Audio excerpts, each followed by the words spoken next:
Hello students, welcome to my YouTube channel. आज हम लोग एवोल्यूशन चैप्टर का एक important topic comparison between Darwinism and Lamarckism study करेंगे। तो स्टार्ट करते हैं वीडियो को। तो देख लेते हैं, दोनों का कंपैरिजन के साथ स्टडी करेंगे, डार्विनिज्म और लैमार्किज्म। तो डार्विनिज्म क्या होता है? This theory discredits the internal vital force theory. ये theory internal vital force theory जो है उसको एक्सेप्ट नहीं करता है। जबकि लैमार्किज्म में क्या है? Lamarckism strongly builds on the basis of internal vital force in organism. Organism के अंदर इंटरनल वाइटल फोर्स रहता है, उसी बेसिस पे लैमार्किज्म की थ्योरी है। तो फर्स्ट क्या है? Darwinism. This theory discredits the internal vital force theory, और Lamarckism strongly build on the basis of internal vital force in organism. Next है डार्विनिज्म में डेवलपमेंट और disappearance of an organ happens due to continuous variation. जो organ का development होता है या disappearance होता है किसी भी ऑर्गन का, वो डिपेंड करता है कंटिन्यूअस वेरिएशन के ऊपर। जबकि लैमार्किज्म में क्या है? From evolutionary prospective organ develop if they are constantly used, if unused it could disappear. इसका मतलब क्या हुआ?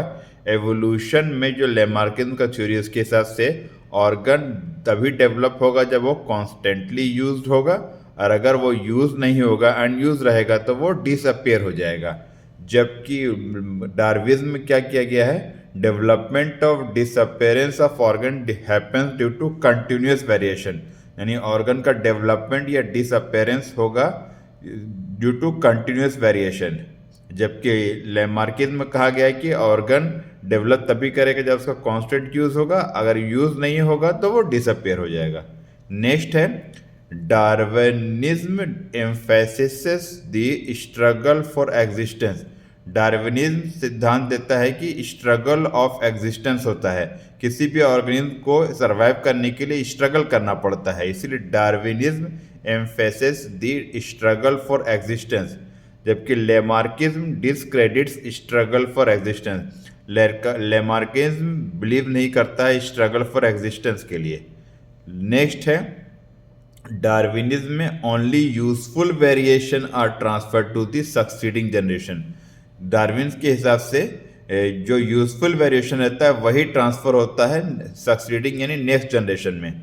जबकि लैमार्किज्म के हिसाब से all acquired traits are transfer to the next generation, यानी जितने भी एक्वायर्ड ट्रेट्स है वो ट्रांसफर हो जाएंगे नेक्स्ट जनरेशन में, लैमार्किज्म के हिसाब से।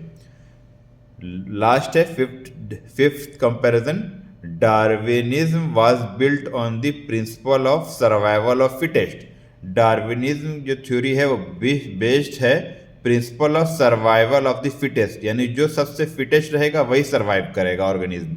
और Lamarckism was not built on the principle of survival of fittest. Lamarckism जो है सर्वाइवल ऑफ फिटेस्ट के प्रिंसिपल को एक्सेप्ट नहीं करता है। तो इस तरह हम लोग देख लिए डार्विनिज्म और लैमार्किज्म का comparison.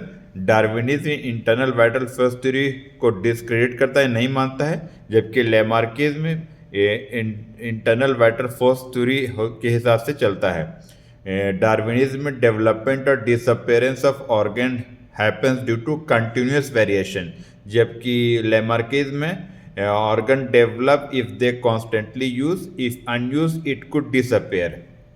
Darwinism struggle of existence पर एम्फेसिस करता है, जबकि Lamarckism discredit struggle for existence.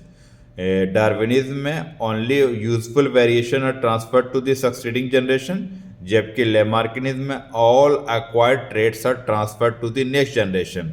Darwinism was built on the principle of survival of fittest. Lamarckism was not built on the principle of survival of fittest. तो इस तरह हम लोग Darwin का जो सिद्धांत था या जो थ्योरी दिया है डार्विनिज्म में, और लैमार्क ने जो थ्योरी दिया है, उसको हम लोग कंपैरिजन से स्टडी कर लिए।